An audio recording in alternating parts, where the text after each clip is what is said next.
All right, sports fans, how's everybody out there doing? William Martin coming at you one more time here on YouTube with another edition of the 300 Pounds of Sports Knowledge Podcast. Now, at the start of the 2022 college football season, right around the corner, want to be talking about the Southeastern Conference. And of course, the SEC has been the premier conference in college football for so long. You go back to 2006, and since that time, the SEC has claimed 12 national championships. And over that stretch, we've only had 1 year in which the SEC has not had a participant in the national championship game. And when I say a participant, at least one participant, because we've seen Georgia and Alabama meet in a championship game twice. And we also saw Alabama and LSU meet there as well. Now, speaking of Georgia, they will enter this season as the defending national champions after they were able to get past Alabama this past January in the championship game. And after being so close for so many years, because you think about not just with Kirby Smart, but also prior to him with Mark Richt, how close the dogs were. They're finally the kings of the mountain in college football, but will they be able to now having to deal rather with being the hunted? That is going to be the $1 million question. Kirby Smart, hands down, one of the best recruiters in the nation, also one of the better defensive coaches that you will see going in college football right now as well. He's got a lot of talent that he has to replace from that record-setting defense last year at Georgia. And on top of that, I mean, the proof was in the pudding because just look at how many guys from Georgia from that defensive side of the ball were being selected early and often in this past spring's NFL draft. You still have senior outside linebacker Nolan Smith. He lost a lot of his buddies, obviously, but I still think this Georgia defense will definitely be formidable. You have a veteran quarterback taking the snaps in Stetson Bennett, and you also have tight end Brock Bowers, who right now has the potential to be a first round pick in next year's NFL draft. So definitely the talent is there for Georgia once again. For the Dogs, obviously being in the SEC East, they will avoid a lot of the heavyweights from the SEC West. And that's going to give them an opportunity to rack up some wins. They begin the year in Atlanta, which is a de facto home game for them against Oregon out of the Pac-12. And then, of course, their yearly jaunt with Florida down in Jacksonville. But the Gators, they're not the Gators of maybe like 15 years ago, if you will.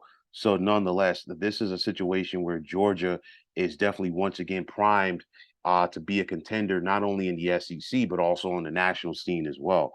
And speaking of those Gators, since Urban Meyer left Florida in 2010, they have been consistently inconsistent and they've been unable, obviously, to consistently put it all together like they did in the 90s and the 2000s. Now, Billy Napier is the seventh different head football coach that Florida has had since Urban Meyer left. And for the Gators, they have to find a way to once again be a consistent power in the SEC. They've shown flashes. Obviously, they've gotten to the SEC championship game several times and lost to Alabama with several different head coaches. But nonetheless, the folks in Gainesville want to see this team get back to what they once were. Now, for the Gators, you look at quarterback Anthony Richardson. This guy has the size, he has the arm, and he has the speed. And it's going to be interesting to see how Napier is able to get the most out of him in his system. Florida has some talent on the defensive side of the ball. Keep an eye out for hybrid Brenton Cox Jr., as well as free safety Rashad Torrance II. Now, for Florida, they have a very tough schedule. They open at home against Utah, and Utah just won the Pac 12 conference last season. They host Kentucky on the 10th of September, and this is right after they host Utah. And Kentucky, in recent years under Mark Stoops, have really given Florida some problems. At Tennessee, on September 24th, and the Vols are looking to get things turned around themselves. That is not going to be an easy game for Florida. The Gators will host LSU on the 15th of October. Of course, their yearly jaunt with Georgia on the 29th of October, at Texas A&M on the 5th of November. College Station is always a tough place to go for opponents, and then they finish in Tallahassee against Florida State on the 25th of November. Now you look at Kentucky and what they've been able to do in recent years under head coach Mark Stoops. I mean, this team is program has really taken the next step, and they feel like when you watch them, you feel like they're on the cusp of breaking through. And will Kentucky be able to make some noise and try to make a run at the SEC East championship this year and get to the SEC championship game? It'd be a very interesting and compelling story. You have talent on this Kentucky team. You think about senior quarterback Will Lewis. A lot of people are looking at him as far as being a first round pick in next year's NFL draft. Senior running back Chris Rodriguez is somebody else that you want to keep an eye on. And then on the defensive side of the ball, and Stoops has been putting some defensive players in the NFL recently. Another guy to look out for is junior outside linebacker J.J. Weaver. Now, I talked about Kentucky going to Florida on the 10th of September. They'll be at Ole Miss on the 1st of October. They're at Tennessee on the 29th of October. And remember, Tennessee went down there to Lexington and really shocked them last year, gave them more than they can handle. And then a big one to keep an eye on. Kentucky hosts Georgia on the 19th of November. And this is a game right here that could possibly determine who wins the SEC East. Now, speaking of those Vols, there's a generation who's grown up not knowing that there was a time when the Tennessee Volunteers had one of the top programs, not just in the SEC, but in all of the nation. Now, the Volunteers won consecutive SEC titles in 1997 and 1998, but since 2007, they've only finished 2 seasons ranked in the top 25. Now, Josh Heupel has 1 year under his belt in Knoxville as the head ball coach, and he was able to get Tennessee to a bowl game, and definitely he wants to try to build off of that and get Tennessee back to those upper echelon teams in the SEC. Quarterback Hendon Hooker threw 31 touchdown passes last season. Obviously, he wants to build off of that and keep an eye out for junior running back Jabari Small and wide receiver Cedric Tillman. But defensively, Tennessee has to improve. They were 99th in the nation in total defense a year ago. That ain't going to get it done if you want to take that next step if you're the Vols. Senior outside linebacker Jeremy Banks, as well as senior middle inside linebacker Aaron Beasley, are definitely two guys to keep an eye on. Now, for Tennessee, they travel to Pitt on the 10th of September. And remember, Pitt went to Knoxville last year, knocked off the Vols. Like I said before, Tennessee will host Florida on the 24th of September. And, obviously, talking about Tennessee taking a step back, there are people out there who don't remember that this was the premier game for numerous years in the SEC when Tennessee took on Florida, because it not only had SEC East ramifications, it also had national championship ramifications for it as well. The Vols will be at LSU on the 8th of October. They host Alabama on the 15th. They host Kentucky on the 29th of October, and then at Georgia on November 5th. So these are some of the games that Tennessee is definitely going to have to win if they're going to find a way to get back to being an upper echelon team in the SEC. For Missouri, I really think they're just going to be up and down this year.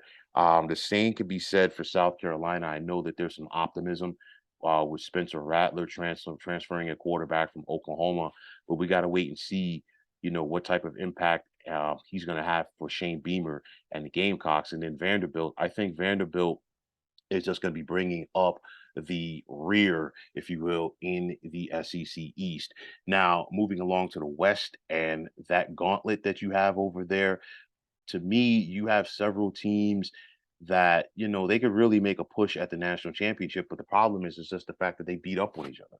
And I want to start off with Alabama. And of course, the question is always there. Will Alabama's dominance under Nick Saban continue? 8 SEC titles under Saban. And of course, when you come to Alabama, it's not just about playing in the SEC. It's not just about winning the SEC. It's also about winning a national championship. And of course, for Alabama, they were very close last year, and you just have to wonder how things would have been if they didn't lose John Mechie and Jamison Williams to knee injuries late in the season. As far as Alabama running it back last year and being back-to-back champs because they were awful close. But you still have junior quarterback Bryce Young. A lot of people have already penciled him in to win the Heisman. He's going to have some competition. I'll talk about that, soon. But then you have wide receiver Ja'Cory Brooks, and it's one of those you think about it, the cupboard is never bare for Alabama.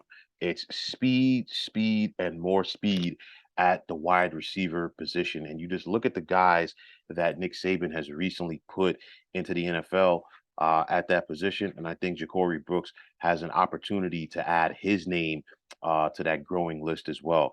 Now, defensively for Alabama, they were ranked seventh in the nation last year. And I think that they have an opportunity to be even better. If Will Anderson was eligible for this past spring's draft, he would have been a top 10 pick. He's coming back now, hands down the best edge rusher in the country coming into this college football season. I think he's going to have a big time impact, and in doing so, he's going to make life tough for a lot of opposing offenses because he is in fact a disruptor. He's not the only player in this Crimson Tide front seven to keep an eye on. You look at middle linebacker Henry To'oto'o, as well as sophomore outside linebacker Dallas Turner. And again, you think about it at Alabama, they don't rebuild, they simply reload. And I think this defense is ready to make life tough for opposing offenses in the SEC. Of course, Alabama, you want to say that they have an easy game here and there, but the thing is, everybody circles the Alabama game when they face them. So the Crimson Tide, they'll travel to Texas on the 10th of September. That's going to be a marquee game, obviously. They're at Arkansas on the 1st of October. They host Texas A&M on the 8th of October. And of course, not only did A&M beat Alabama in College Station last year, we know about what has gone on during the offseason between Jimbo Fisher and Nick Saban. So I guarantee you that's going to be must-see TV. The Crimson Tide will travel to Baton Rouge on the 5th of November to take on LSU. And then, of course, another game to keep an eye on is when they take on Ole Miss. One game for me, obviously, I'm really not talking about the Iron Bowl because I really don't expect that much from Auburn this season. I'll get to them in a minute. But keeping in the SEC West, obviously, want to talk about the Texas A&M Aggies. And for A&M, they're hopeful that this is the year that they finally break through and win the SEC. Jimbo Fisher has a solid program in College Station, but they just have been unable to get over the hump because, again, the difficulty in that SEC West, a bevy of teams that you have to consistently go through. Keep an eye on quarterback Haynes King in Jimbo Fisher's system this year. I think he is ready to have an impact. And then, of course, a new running back there at Devin Ashane. No more Isaiah Spiller. And I say that because obviously Ashane has gotten carries before, but Spiller was the guy. Now for A&M, they host Miami out of the SEC on the 17th, pardon me, out of the ACC, excuse me, on the 17th of September. They will take on Arkansas as they annually do in Arlington. And then, of course, as I mentioned recently, the Alabama game.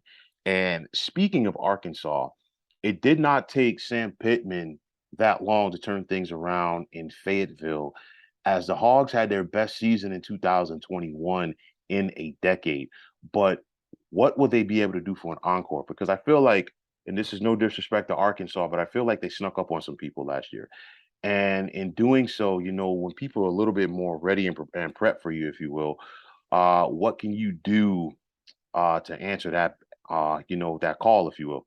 So first and foremost, what Arkansas does starts and finishes with quarterback KJ Jefferson. I mean, he is a solid passer.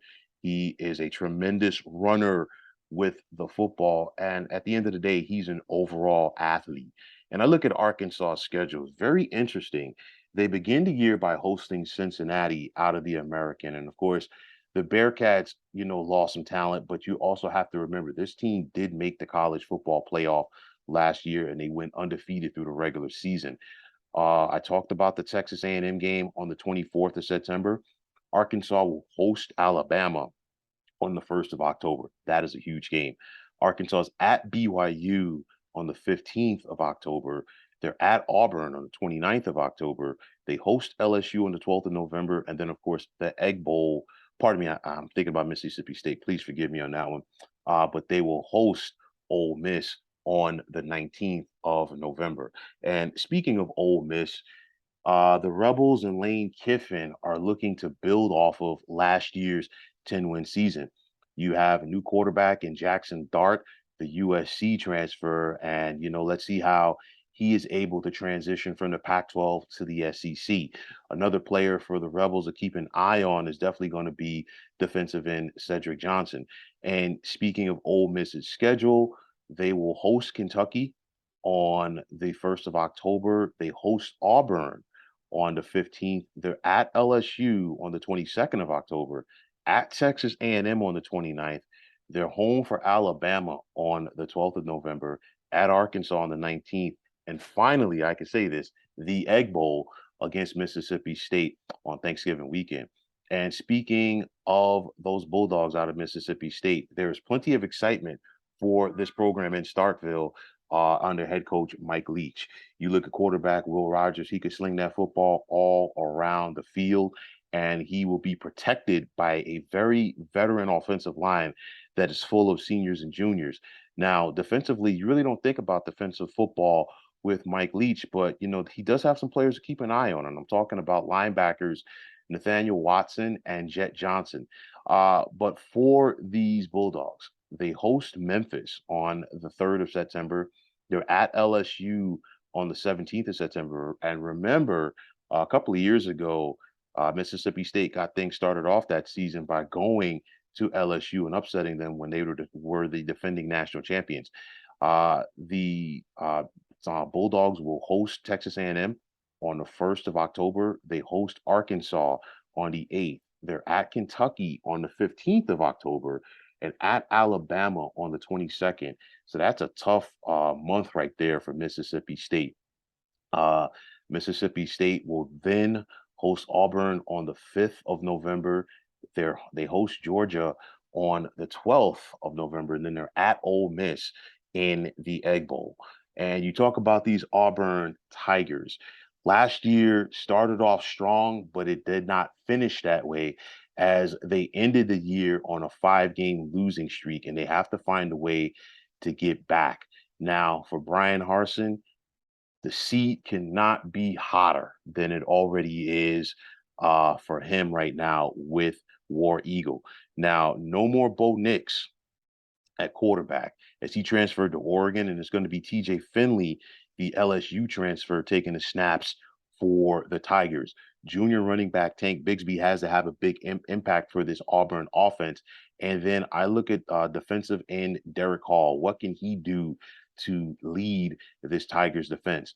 Now, for Auburn, they host Penn State on the 17th of September. They were very close to getting a win in Happy Valley last year. They host LSU on the 1st of October. They're at Georgia on the 8th of October, at Ole Miss on the 15th of October. They're home for Arkansas on the 29th. They're at Mississippi State on the 5th of November. They're home for A&M on the 12th of November, and then the Iron Bowl at Alabama.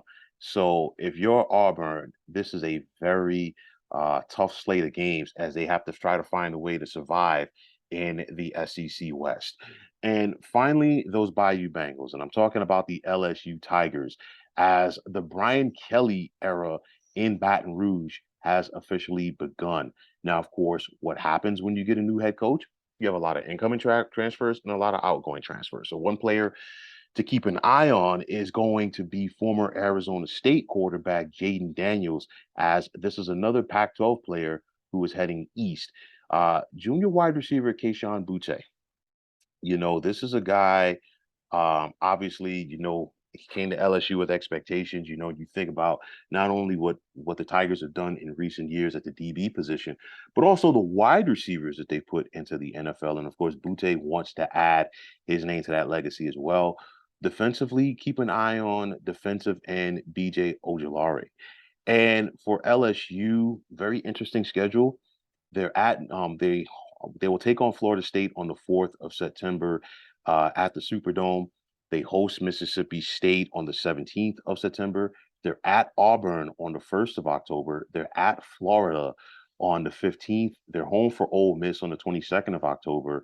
And then they're home for Alabama on the 5th of November. And then they're at Texas A&M on the 26th.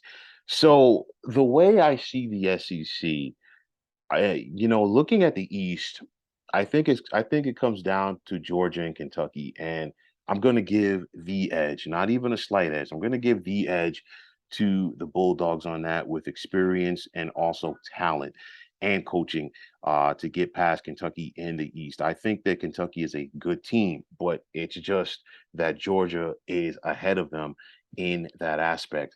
I think Florida is in the process of getting it turned around under Billy Napier, and I think the same could be said for Josh Heupel. Both of these teams will get to a bowl, but they're not ready yet to really contend with Georgia in that East.